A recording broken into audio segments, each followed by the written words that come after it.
मेरे प्यारे बच्चों, नमस्कार। बेटा वर्क क्लासेज में मैं अरुण कुमार राय आपका स्वागत करता हूं। आज हम लोगों को आपकी पाठ्य पुस्तिका का एक्सरसाइज 3.4 सॉल्व करना है। उसको हम लोग एक एक करके सॉल्व करें, एक एक प्रश्नों को। तो देखा जाए पहला प्रश्न क्या है आपका।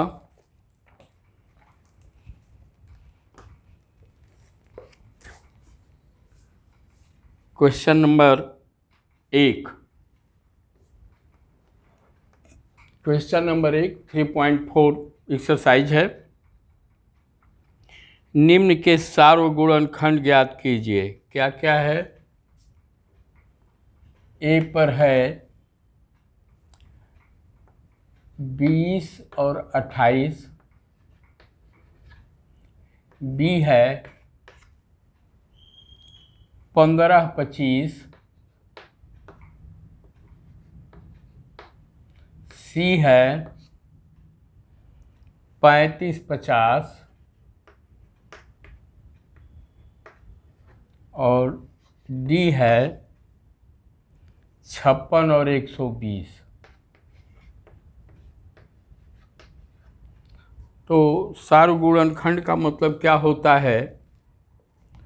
किसी भी दी गई संख्या का जब हम लोग गुणनखंड करते हैं तो ठीक है, एक संख्या का मैंने कर दिया, फिर दूसरी संख्या का हम लोग गुणनखंड करेंगे तो दूसरी संख्या, तीसरी संख्या, जितनी भी संख्याएं हों सबका गुणनखंड करेंगे। और जो उन सभी संख्याओं में कुछ अंक ऐसे होंगे जो कॉमन होंगे, उसमें भी होंगे तो दूसरे में भी होंगे, तीसरे में होंगे, इसको हम लोग क्या कहते हैं? सार्वगुणनखंड कहते हैं। तो पहले 20 और 28 को हम लोग देखें। 20 किससे किससे कटेगा? 2 से कटेगा, फिर 4 से, फिर 5 से, 6, 7, 8, 9 से नहीं कटेगा, 10 से कटेगा और स्वयं 20 से कटेगा। ये 20 के गुणनखंड हैं। क्या है? 20 जो है 2 से भी विभाजित होगा, 4 से होगा, 5 से होगा, 10 से होगा और 20 से होगा। वैसे ही हम लोग 28 को ले लें। 28 किससे होगा? 2 से होगा। फिर यहाँ देखिए एक भी रहेगा, यहाँ एक, मैं लास्ट में यहाँ एक कर दे रहा हूँ क्योंकि एक तो सबका सबसे ये होता है। फिर 28 यहाँ मैं एक लिख दे रहा हूँ, एक। फिर चूँकि यह सम संख्या है 2 से कटेगा, 3 से नहीं कटेगा, 8, 2, 10। संख्या के अंकों का योग 3 से विभाज्य नहीं है, अतः यह 3 से नहीं कटेगा। फिर किससे कटेगा? 4 सते 28, यह 4 से कटेगा। फिर 4 सते 28 हम लोग किए हैं तो 7 से कटेगा। फिर 8, 9, 10, 11, 12, 13 किसी से विभाजित नहीं होगा, 14 से होगा और 28 स्वयं से होगा। अब देखा जाए कि कौन ऐसी संख्या है जो इसमें भी है, कौन सा अंक है और कौन सा अंक इसमें है, इन दोनों संख्याओं के गुणनखंडों में। तो कौन कौन सा है? एक कॉमन है, इसमें भी है, इसमें भी है। 2 है, 2 इसमें भी है। 4 है, 4 इसमें भी है। और अब कोई संख्या नहीं है। तो सार्वगुणनखंड क्या हुआ? सार्वगुणनखंड क्या हो गया? 1 हो गया, 2 हो गया और 4 हो गया। 1, 2, 4, 1, 2, 4। ये सार्वगुणनखंड का मतलब कि जो अंक दोनों में उपस्थित रहे। अब अगला प्रश्न देखें, बी में क्या है? बी है 15 है और 25। 15, 15 और 25। 15 किससे किससे होगा? पहले तो 1, फिर 2 से नहीं होगा। क्यों नहीं होगा? क्योंकि इस दी गई संख्या का अंतिम अंक सम नहीं है। फिर 3 5 15, 3 से कटेगा, फिर 5 से जाएगा, 7 8 9 10, अब कोई नहीं संख्या है, खुद 15 है।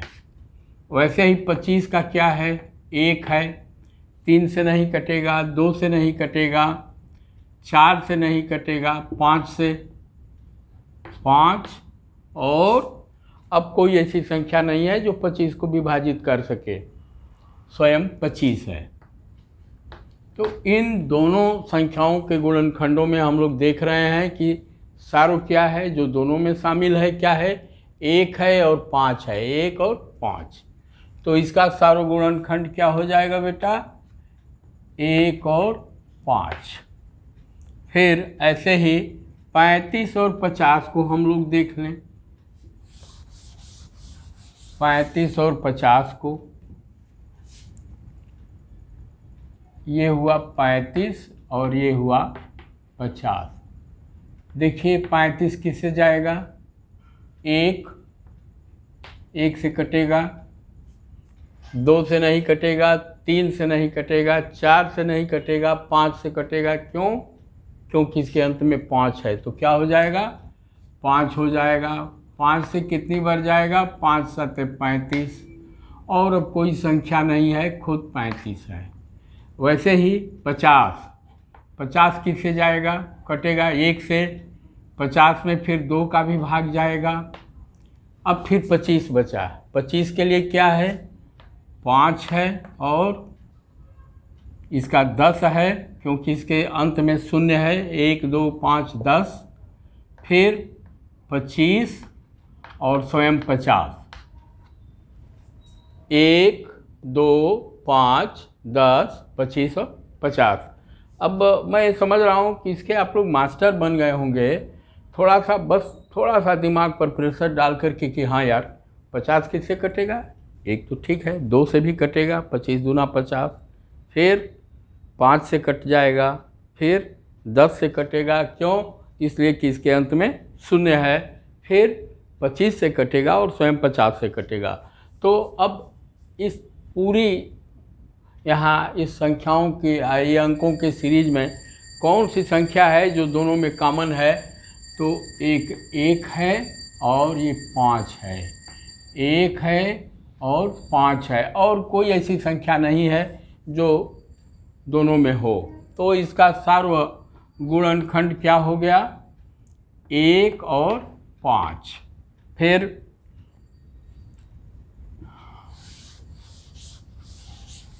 आइए, आपका क्या है? 56 और 120। 56 और 120। 56 का क्या होगा? चूँकि 56 जो है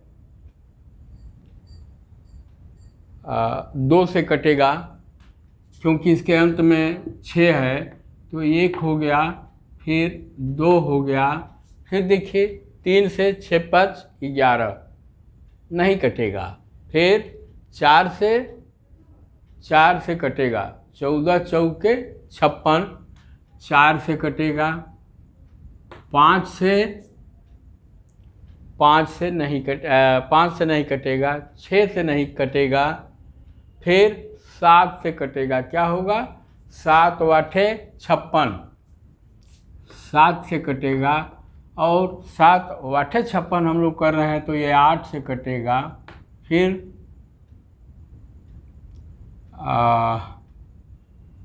क्या हो जाएगा? ये 14 से कटेगा, 14 दूनी 28, 14 चौके 56। फिर अब इसके बाद 28 से कटेगा और 56 से कटेगा। अंतिम संख्या 56 होगी। 1 2 4 7 8, राइट। अब देखिए 120, 120 से किससे कटेगा, 1 से कटेगा। चूँकि लास्ट में इसके 120 के 2 है, तो 2 से जब काटेंगे तो क्या होगा, 60 होगा। 60 जो है किससे विभाजित हो सकता है, 2 से और 3 से, तो ये 3 हो गया। 60 जो है 4 से भी विभाजित हो सकता है, तो ये 4 हो गया। 60 जो है 5 से भी विभाजित हो सकता है, चाहे 120, चूँकि अंत में ये है 5 से विभाजित हो जाएगा। फिर 5, 6, 6 दूना के 12, यह 6 से भी विभाजित हो जाएगा। 7, 7 से नहीं होगा। 8, 8, 15 वाटे 20 शेर 120, यह 8 से विभाजित हो जाएगा। फिर चूँकि इसके अंत में 0 है, अतः यह 10 से भी विभाजित हो जाएगा। चूँकि यह 120 है, मतलब 12 का 10 गुना है, तो यह 12 से भी विभाजित हो जाएगा। फिर 13, 14, 15, 15 वाटे 120, यह 15 से भी विभाजित हो जाएगा। फिर 16, 17, 18 नहीं 19, 20, 20 छक्का 120, यह 20 से होगा। फिर 30 से हो जाएगा, 3 चौके 12। फिर 4 से 40 से हो जाएगा, 4 तिहाई 12, 40 तिहाई 120। फिर 50, 60, 60 से हो जाएगा। अब चूँकि 60 इसका आधा हो गया, अब इसके बाद 60 के ऊपर कोई संख्या नहीं जाएगी। और फिर यह खुद 120 से, ये 120 की ये सभी संख्याएं क्या हैं, गुणनखंड हैं। इन संख्याओं से यह संख्या 120 पूर्णतया विभाजित हो जाएगी। अब देखा जाए कि 56 और 120 के गुणनखंडों में से कौन दोनों में हैं, तो ये 1 हो गया, यह 1 हो गया, यह 2 हो गया, यह 2 हो गया। फिर 3 नहीं है, 4 यहाँ भी है, 4 यहाँ भी है। फिर 7 नहीं है, ये 8 है यहाँ, तो 8 यहाँ है। और अब कोई नहीं है, अब कोई नहीं है, तो इसका क्या हो जाएगा, सार्वगुणनखंड 1, 2, 4 और 8। 1, 2, 4 और 8 ये ऐसी संख्याएं हैं जिनसे ये दोनों संख्याएं क्या हो जाएंगी, 1 से भी विभाजित हो जाएंगी, 2 से भी विभाजित होंगी, 4 से भी होंगी और 8 से भी होंगी। और इसके बाद अब कोई ऐसी संख्या नहीं है जो कि दोनों में शामिल हो। तो इस प्रकार से ये हम लोगों का क्वेश्चन नंबर 1 पूरा हो गया। अब देखा जाए क्वेश्चन नंबर 2। क्वेश्चन नंबर 2 क्या है, इसको अब हम लोग देखें। ये कह रहे हैं निम्न के सार्व गुणनखंड ज्ञात कीजिए। 4, 8, 12, 2 नंबर ए है 4, 8 और 12, और बी पर है 5, 15, 25। बी पर है 5, 15 और 25।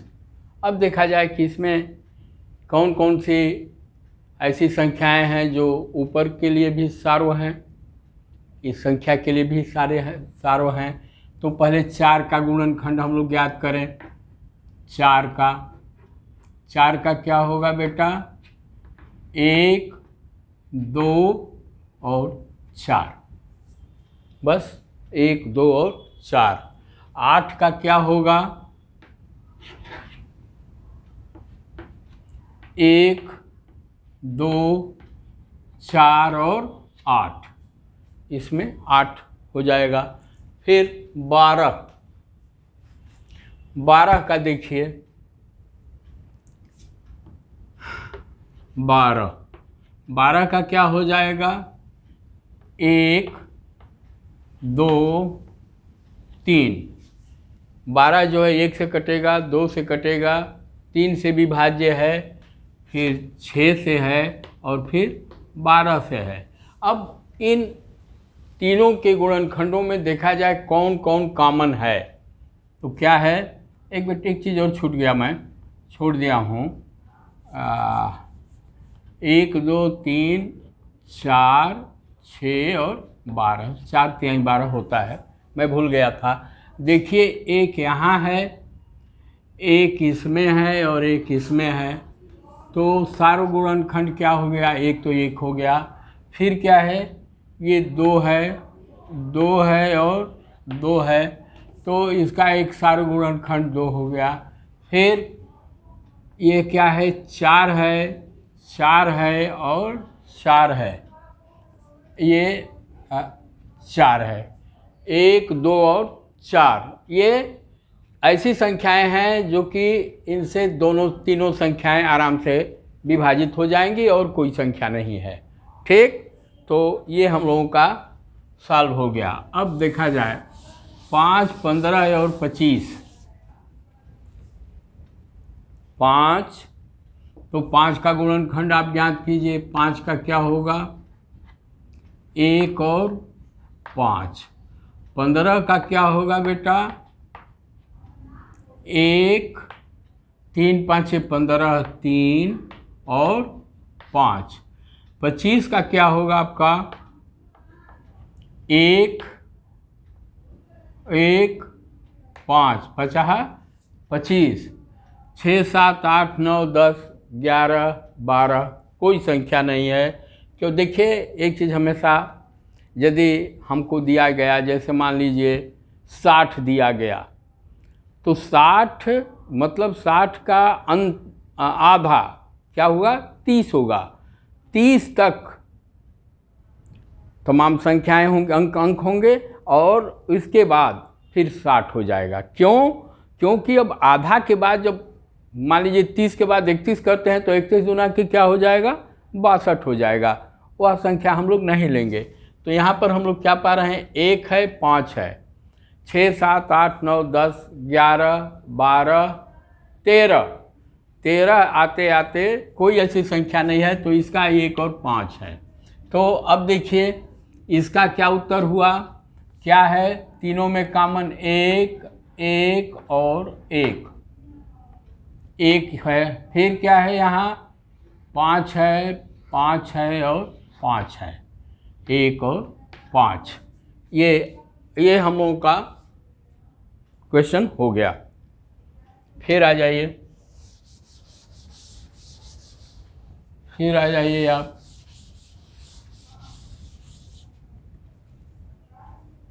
Question number 3। क्वेश्चन नंबर 3 क्या है बेटा? निम्न के प्रथम 3 सार्वगुणज ज्ञात कीजिए। 6 और 8,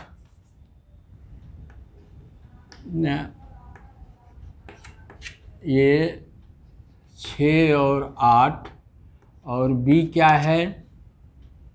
बी क्या है? 12 और 18। 12 और 18 सार्वगुणज का मतलब क्या है? जैसे 6 है, प्रथम 3 हमको मालूम करना है। अब देखा जाए कहाँ मिलता है सार्वगुणज का मतलब कि 6 का आप 6 एकम 6, 6 दूना के 12, 1 2 3 4 5 6 7 8 9 10 11 12, ऐसे आप गुणा करते चले जाइए और देखिए कि इसके और फिर इसके कहाँ कहाँ मिलते हैं, कौन कौन हैं। तो मैं इसको अब बहुत ये ना करके मैं यहाँ पहाड़ा लिखते रहा हूँ। पहाड़ा वही उसके गुणज, उसके क्या होंगे? ये गुणज होंगे। जैसे 6 का क्या हुआ? 6 एकम 6, 6 दूना के 12, 6 तिली 18, 6 चौके 24, 6 पाँचे 30, 6 छः के 36, 6 सत्ते 42, 6 8 48, 6 9 54, 6 दहा में 60 और 6 ग्रहियम 66, 6 बरहियम 72। मैं यहाँ तक लेकर आ गया। फिर अब 8 का देखिए, 8 एकम 8, फिर 8 दूना के 16, 8 तिली के 24, 8 चौके 32, 8 पाँचे 40, 8 छक 48, 8 साते 56, 8 अठैयम 64, 8 नवा 72, 8 दहा में 80, फिर 88 और ये 96। अब देखिए प्रथम 3 सार्वगुणज मतलब वह कौन सी ऐसी संख्याएं हैं जिनको गुणा करने के बाद ये इनमें से 3 संख्याएं आएँ। तो देखिए 6, 12, 18 यहाँ छोड़ दीजिए, यहाँ 24 है, यहाँ 24 है, तो इसका एक सार्वगुणज क्या हो गया? 24 हो जाएगा। क्या हो जाएगा? 24 हो जाएगा। फिर आइए 30 नहीं है, 36 नहीं है, 42 नहीं है, फिर क्या है? 48 है। क्या है? यहाँ भी 48 है। तो दूसरा सार्वगुणज हो जाएगा 48। अब तीसरे को देखिए, तीसरे को देखते देखते आप आ जाइए, यहाँ पर और कोई संख्या दोनों में कॉमन नहीं है। एक ये 72 है और यहाँ भी एक 72 है। तो सार्वगुणज क्या हो जाएगा? 24, 48, 72। अब एक चीज़ और मैं आपको बता दूं, यदि प्रथम सार्वगुणज हमको मालूम हो गया, किसी भी 2 संख्याओं का, 3 संख्याओं का, किन्हीं भी 2 संख्याओं अथवा 3 संख्याओं अथवा 4 संख्याओं अथवा 5 संख्याओं, जितनी भी संख्याएं हों, यदि सार्वगुणज मालूम हो गया, ठीक, यहाँ सार्वगुणज, पहला सार्वगुणज क्या है? 24 है। तो अब एक चीज़ और बेटा, यहीं से सब कुछ आप लोगों को मिल जाएगा। अब इसका यदि हमसे पूछा जाएगा कि इसका चौथा सार्वगुणज क्या होगा, तो मैं बिना कुछ किए हुए 96 बता दूंगा। फिर इससे आगे पूछा जाएगा क्या हुआ, तो मैं बोल दूंगा कि 120 हुआ। फिर हमसे पूछा जाएगा कि इसका सार्वगुणज क्या अगला होगा, तो मैं बोलूँगा कि इसका 144 होगा। मतलब पहला जो सार्वगुणज है उसी का अब आप 1, 2, 3, 4, 5, 6, 7, 8, 9, 10 गुणा करते चले जाइए। वो सभी संख्याएं जो भी आपके आएंगी इसके सार्वगुणज होंगे। क्या होंगे? सार्वगुणज होंगे। अब 12 और 18 को लिया जाए। 12 और 18 को मैं प्रथम 3 पूछा था तो ये मिटा दे रहा हूँ। बस ध्यान रखिए, प्रथम सार्वगुणज मालूम करने के बाद अब उसमें 2 का गुणा कीजिए, फिर 3 का गुणा कीजिए, फिर 4 का गुणा कीजिए, फिर 5 का गुणा कीजिए। आगे वाले सार्वगुणज सभी अपने आप आपको आते जाएंगे। वैसे ही 12 का लीजिए, 12 एकम 12 दूना के 24, 12 तिहाई 36, 12 चौक 48, 12 पाँचे 60, 12 छक 72, 12 सत्ते 84, 12 आठे 96, 12 नवा 108, 12 दहियम 120। अब देखिए जो ऊपर मैंने फार्मूला बताया था, पहला सार्वगुणज मालूम हो जाए फिर उसको हम लोग गुणा करके ज्ञात करेंगे। तो इसी से मैं बहुत आगे नहीं जा रहा हूँ। अब बहुत संक्षेप में आपको यह चीज़ मैं बता दिया कि सार्वगुणज पहला जानिए, फिर आगे गुणा करते हुए वह 7वां तक पूछे, 10वां तक पूछे, जितना पूछे सब गुणा करके लिख दीजिए। फिर क्या है? 18। ये हो गया 18, 18 दूना के 36, 18 तिहाई 54, 18 चौक 72, 18 पाँचे 90, 18 छके 108, 18 साते 126, 18 8 144, 18 9 162 और 18 10 में 180। बस हमको इतना नहीं देखना है, बस इसका पहला सार्वगुणज क्या होगा 12 और 18 का हम लोग ज्ञात कर लें। तो 12 और 18 का सार्वगुणज क्या होगा, यहाँ देखिए 36 और ये 36, बस आपका जवाब आ गया। ये हो गया 36, ठीक बेटा, ये हो गया पहला सार्वगुणज क्या हो गया 36। फिर दूसरा क्या होगा, 36 का 2 गुना कर दीजिए, क्या होगा 72, क्या होगा आपका 72। फिर इसका 3 गुना कर दीजिए 36 का, वह क्या हो जाएगा 108। और अब आप अपने उत्तर की जांच भी कर लीजिए, यही आपकी उत्तर की जांच हो गई। पहला रहा 36, यहाँ भी 36 है। फिर दूसरा क्या हुआ 72, ये रहा 72, ये रहा 72। फिर तीसरा है 108, ये तीसरा 108 और ये तीसरा 108, ठीक। फिर यदि इससे और आगे आप जाएंगे तो ये क्या हो जाएगा 132 और 144।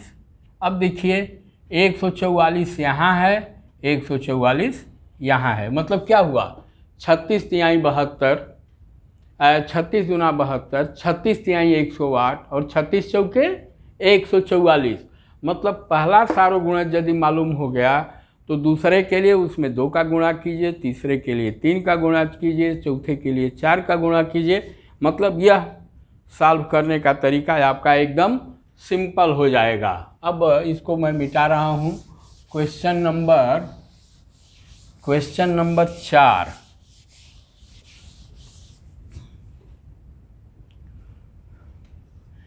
सौ से छोटी ऐसी सभी संख्याएं लिखिए जो 3 और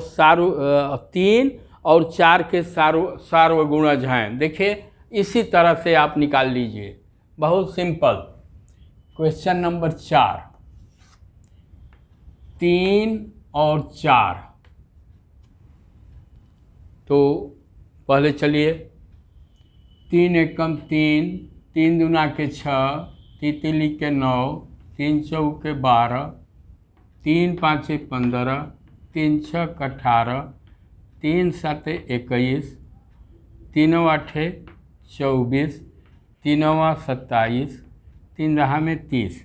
यहाँ 10 तक आते आते पहला सार्वगुणज हम लोगों को मालूम हो जाएगा।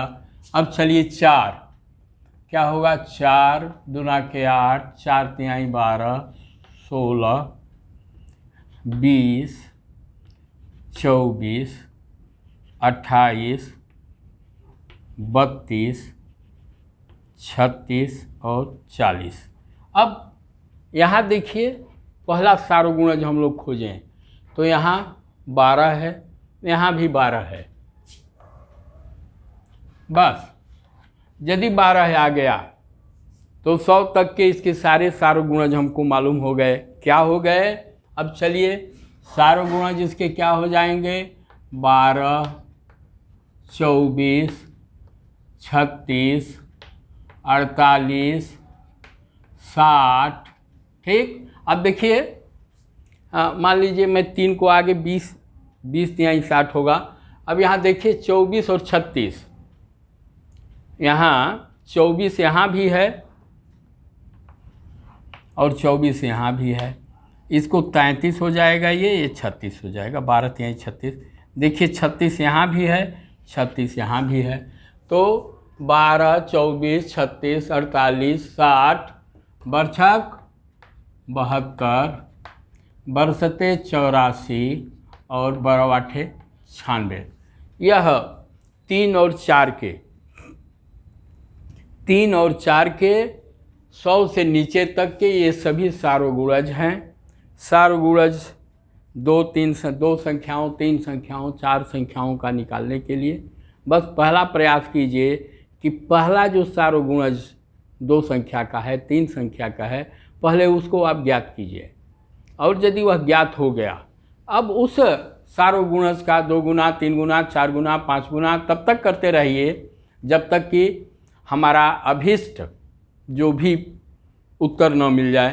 तो यहाँ 100 तक कह रहे हैं, तो 12 96, मतलब 96 तक हमारे ये अभीष्ट सार्वगुणज होंगे। अब आपका क्वेश्चन नंबर 5, प्रश्न नंबर 5। प्रश्न नंबर 5 क्या है? प्रश्न नंबर 5 है, निम्न में से कौन सी संख्याएं सह अभाज्य हैं? अब थोड़ा इसको मैं लिख लूँ। क्वेश्चन नंबर 5, सह अभाज्य। सह अभाज्य संख्या कौन सी होती है? सह अभाज्य संख्या वह होती है जो केवल और केवल 2 ऐसी संख्याएं जिनकी विभाज्यता केवल और केवल 1 से होती है, क्या होती हैं? सह अभाज्य संख्याएं कही जाती हैं। तो अब इसमें क्या है? 18 और 35, 18 और 35, यहाँ मैं टिक मार दूंगा तो मतलब ये कि है नहीं है, ठीक। फिर है 15 और 37, ठीक। फिर 30 415, 30 415, डी 17 और 68, 216 और 215, और यह है 81 और 16। अब जो सह अभाज्य संख्याएं होंगी उनको मैं टिक कर दूंगा, जो नहीं होंगी उनको क्रॉस कर दूंगा। अब देखिए 18 और 35, 18 का गुणनखंड हम लोग करें। 18 क्या होगा? 1 2 3 6 9 और 18, यह 18 का गुणनखंड होगा। 35 का क्या होगा? 1 3 से नहीं कटेगा, 2 से नहीं कटेगा, 4 से नहीं कटेगा, 5 से कटेगा, 7 से कटेगा और 35 से कटेगा, ठीक। इन गुणनखंडों में कहीं कोई साम्यता नहीं है, बस साम्यता एक यही है कि इन दोनों में केवल और केवल एक दोनों में शामिल है। क्या है? एक दोनों में शामिल है, अतः यह संख्याएं सह अभाज्य होंगी। फिर 15 और 37, देखिए अब इसको बहुत मैं एक्सप्लेन नहीं करना चाह रहा हूँ। 37 क्या है? थोड़ा सा इसको देख करके बताइए। 37 क्या है? 37 एक अभाज्य संख्या है, मतलब वह केवल 1 से और स्वयं से विभाजित होगी, अतः। और 15 का क्या है? 15 1 से, 3 से, 5 से और 15 से विभाज्य है, तो मतलब इन दोनों में भी क्या है? केवल एक ही कॉमन फैक्टर है, अतः यह भी सह अभाज्य संख्या है। अब देखिए यह 30 है और 415 है, मतलब ये दोनों संख्याएं कम से कम 5 से भी विभाजित होंगी। क्यों? इसके अंत में 0 है, इसके अंत में 5 है, अतः इनका एक गुणक क्या होगा? इनका एक गुणनखंड क्या होगा? एक तो है ही, 5 भी होगा, अतः यह सह अभाज्य नहीं है, क्योंकि इसके एक के अतिरिक्त भी और संख्याओं से आपस में बट रहे हैं। फिर यह देखिए 17 और 68, 17 क्या है? 17 एक अभाज्य संख्या है, लेकिन यदि आपको 17 का पहाड़ा ज्ञात होगा तो क्या हो गया? 17 चौके 68, मीन्स यह जो है 68 जो है 1 से कटेगा, 2 से कटेगा। क्यों कटेगा? इसलिए कि इसके अंत में सम है और तमाम और संख्याओं से कटेगा। अतः चूँकि इसके एक के अतिरिक्त भी और गुणनखंड हैं तो यह भी सह अभाज्य संख्या नहीं है। देखिए, संख्या को देख करके ही पहचानने के लिए आप अपने अंदर एक क्षमता पैदा कीजिए और वही मैं समझा रहा हूँ। देखिए 216 है और 215, ये ऐसी संख्याएं हैं जिनका दो क्रमिक संख्याओं का फैक्टर एक के अतिरिक्त और दूसरा दोनों में कॉमन नहीं हो सकता। एक के अतिरिक्त दो क्रमागत संख्याओं का एक तो रहेगा, लेकिन फिर दूसरी कोई संख्या ऐसी नहीं होगी जो कि दोनों में शामिल हो। अतः यह है, यह क्या है? यह सह अभाज्य संख्या है, को प्राइम नंबर है। फिर आ जाइए 81 और 16। 81 क्या है?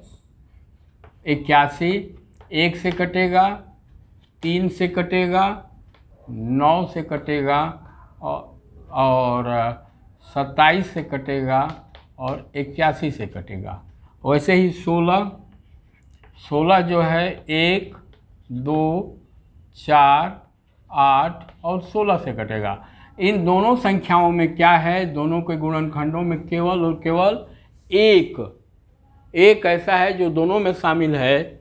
और जिन संख्याओं का गुणनखंड केवल और केवल एक होता है वह क्या होती हैं? संख्याएं सह अभाज्य होती हैं।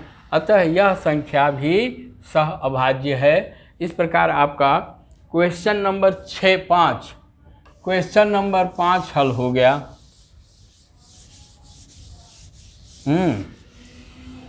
क्वेश्चन नंबर 5 हल हो गया। फिर आ जाइए क्वेश्चन नंबर 6। क्वेश्चन नंबर 6 क्या है? एक संख्या 5 और 12 दोनों से विभाज्य है। किस अन्य संख्या से यह संख्या सदैव विभाजित होगी? एक संख्या 5 और 12 दोनों से विभाज्य है, फिर अगली कौन सी ऐसी संख्या होगी जिससे यह विभाज्य होगी? अब देखिए क्या है क्वेश्चन नंबर 6। क्वेश्चन नंबर 6, एक संख्या 5 और 12 से विभाज्य है। 5 से विभाज्य है और 12 से विभाज्य है।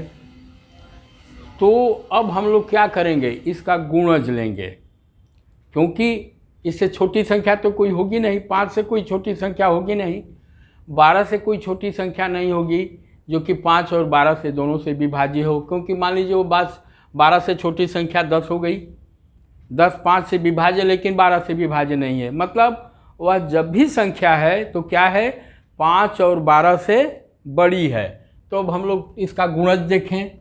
यहाँ देखिए 5 का 5 एकम 5, 5 दूना के 10, 5 तिहाई 15, 5 चौके 20, 50 25, 5 छक्के 30, 5 सत्ते 35, 5 आठे 40, 5 आठे 40, 5 नवा 45, 5 दहा 50, 5 ग्यारहियम 55, 5 बारहियम 60, फिर 65। अब मतलब हमारा उत्तर है, मैं उत्तर इसका चूँकि जान रहा हूँ, फिर आगे मैं आपको समझा रहा हूँ। अब 12 का लीजिए। 12, 24, 36, 48, 60, 72, 84, 96, 108, 120। केवल और केवल हम लोगों को इसका पहला गुणज मालूम करना है 5 और 12 का। तो अब देखिए यहाँ तक हम लोग आ गए, कहीं कुछ नहीं। यहाँ 60 है, क्या है? 60 है। और यहाँ क्या है? 60 है। इसके बाद जब पहला गुणज हम लोगों को मालूम हो गया, पहला इसका गुणज हम लोग क्या मालूम किए? 60। फिर अब दूसरा क्या हो जाएगा, 60 का गुणज 120, फिर क्या होगा 180, फिर क्या होगा 240। अब जहाँ तक पूछे वहाँ तक 160 में गुणा करते चले जाइए। वह सारी संख्याएं 5 से और 12 से पूर्णतया विभाजित होंगी। मैं आशा करता हूँ कि इस चीज़ को आप लोग समझ गए होंगे। मैंने आप लोगों को बता दिया कि 2, 3, 4, 5 संख्याएं जितनी भी हैं आपको दी गई हैं अंक, और उनका एक कॉमन गुणज मालूम हो गया। पहला कॉमन मतलब पहला गुणज यदि मालूम हो गया तो आप हजारों उसके गुणज निकाल सकते हैं, ज़बानी निकाल सकते हैं, गुणा करके निकाल सकते हैं, किसी प्रकार से निकाल सकते हैं। फिर एक संख्या 12 से विभाज्य है। और कौन सी संख्याएं हैं जिससे यह संख्या विभाज्य होगी? वह संख्या किससे विभाज्य है? Question number 7। क्वेश्चन नंबर 7, संख्या जो है 12 से विभाज्य है। मैं यहाँ पर क्या है आपको बताया था, गुणज। तो पहला गुणज क्या है इसका, उस संख्या का गुणज क्या है, 12 है। और 12 से अब छोटी कौन सी संख्या है? तो दो संख्याओं को कह रहे हैं, तो 12 का आप फैक्टर निकालिए। 1, 2, 3, 4, 6, 12। तो वह संख्या क्या है, 12 से विभाज्य है। मतलब सबसे बड़ी संख्या क्या हमको इन्होंने दे दिया, 12। अब 12 से और कौन सी छोटी संख्याएं हैं जिससे वह विभाज्य होगी? तो इन सभी संख्याओं से, जैसे मान लीजिए 24, उदाहरण के साथ मैं बतला रहा हूँ। 24 का क्या होगा, 2 से भी कट जाएगा, 3 से भी कट जाएगा, 4 से भी कट जाएगा, 6 से भी कट जाएगा, 12 से भी कट जाएगा। ऐसे ही 36 ले लीजिए, इसके गुणज लेते चले जाइए और इसे विभाजित करते चले जाइए। इन सभी अंकों से दी गई संख्या, ये 12 को मिटा दीजिए क्योंकि 12 तो दिया ही है। इन सभी अंकों से वह संख्या आपकी विभाजित होगी। इस प्रकार यह एक्सरसाइज आपका 3/3.4 ख़त्म हुआ। शुरू में मैंने सामान्य ज्ञान की बात आप लोगों को नहीं बतलाया था। हमारे देश का एक राज्य है पश्चिम बंगाल। पश्चिम बंगाल की राजधानी का नाम कोलकाता है।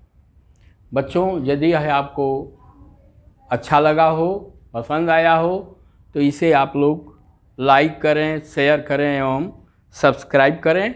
धन्यवाद।